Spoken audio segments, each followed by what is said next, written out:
It's A9:58 hours. The Caribbean looks peaceful, crystal blue water, sunlight glinting off the waves, but somewhere above that horizon, an AH-1Z Viper attack helicopter is cutting through the air at 150 knots. Its target, a cartel boat speeding north from Venezuela. Its mission: delete that boat from the ocean before it vanishes into international waters. This isn't a training exercise. This isn't Hollywood.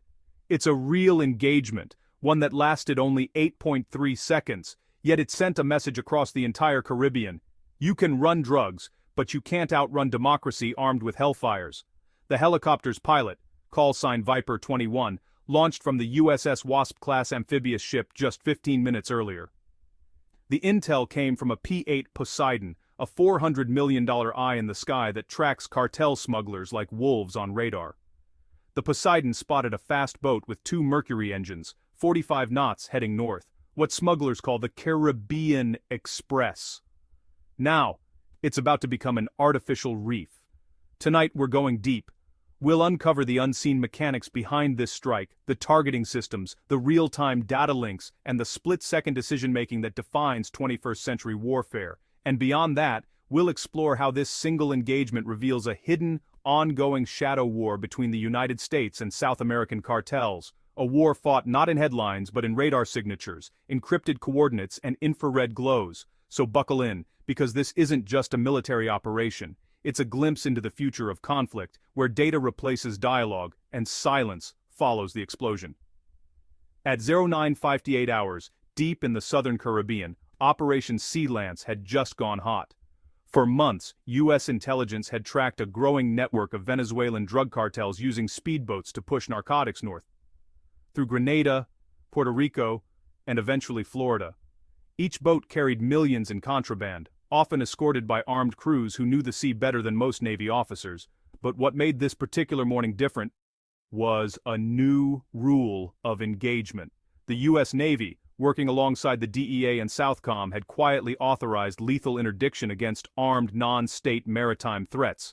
In short, if a cartel boat ignored warnings, it could be eliminated. The mission began long before the Viper's rotors even spun up. At 04:30 hours, a P-8A Poseidon out of NAS Jacksonville detected a fast-moving radar return, twin-engine, 45 knots, heading north from Venezuela. This was the classic smuggler profile: low radar cross-section, irregular course, no transponder. The Poseidon's AN/APY-10 radar locked on, and its onboard analysts immediately recognized the pattern.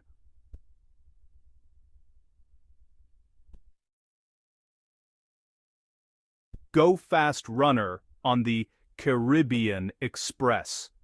At 0600 hours, a U.S. Marine Expeditionary Unit on board the USS Wasp-class ship WEMA received the transmission. Within minutes, Viper 21, an AH-1Z Viper attack helicopter, was armed, fueled, and ready for launch. Its pilot, Captain Avery Dunn, had flown over 300 combat hours in Afghanistan.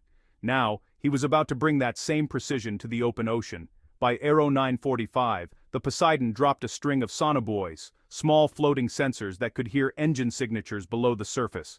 They confirmed 2 outboard Mercury 300 engines, slightly out of sync, meaning the smugglers hadn't serviced their motors properly.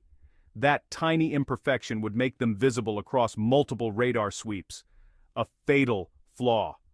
At 09:50, the Poseidon transmitted final coordinates via Link 16, the encrypted military data network that links aircraft, ships, and satellites in real time. The message was simple: target confirmed, armed response authorized. Captain Dunn adjusted his helmet display. His TopOwl target sight system projected all critical data directly onto his visor: speed, altitude, range, and heat signature. All he had to do was look at the boat, and the helicopter's infrared pod would follow.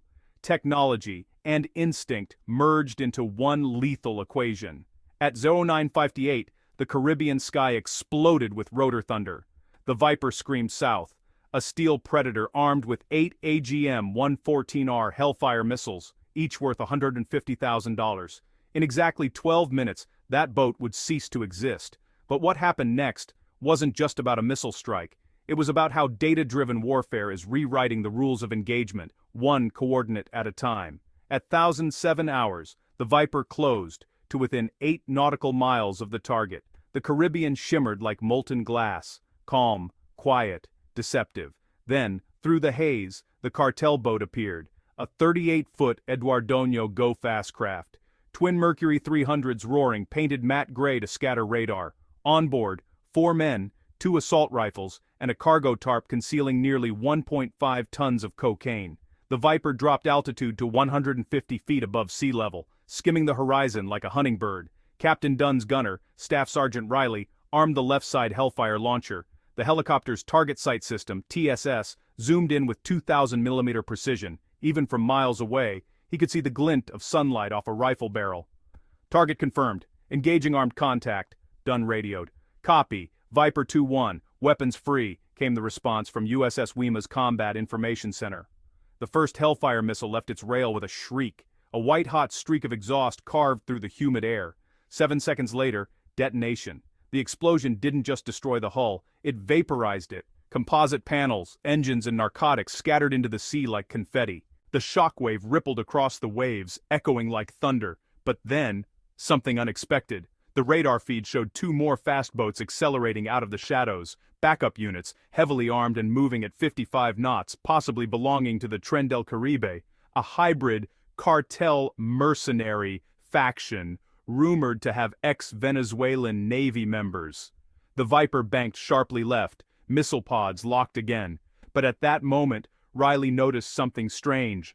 The radar return from the second boat showed a fluctuating pattern, as if it were jamming signals. It wasn't a civilian vessel. It was equipped with military-grade ECM, electronic countermeasures. "They're jamming us!" Riley shouted. "Switch to visual lock." Dunn ordered, his helmet display recalibrating. The Viper switched modes, infrared only. The next Hellfire locked onto the heat signature of the second boat's engines. Impact time, 5.2 seconds. The explosion was captured by the Poseidon's optical turret from 9,000 feet, a fiery blossom that lit the sea. The third boat broke off, turning south. Dunn hesitated. Firing on retreating targets violated maritime engagement protocols, but Southcom Command had the final word: engage, no survivors. At 10:14 hours, the final missile streaked away. When the smoke cleared, nothing remained but burning debris, a silent testament to a war the world didn't even know was happening.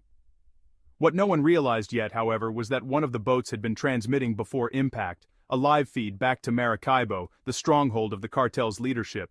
Within hours, the footage would go viral in encrypted networks, and the U.S. would find itself in the crosshairs of a geopolitical firestorm.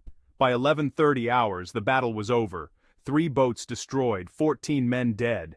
And one problem: the entire operation had technically occurred inside Venezuelan territorial waters. For the Pentagon, that was an error measured not in miles, but in political detonation. The surviving wreckage drifted north for hours.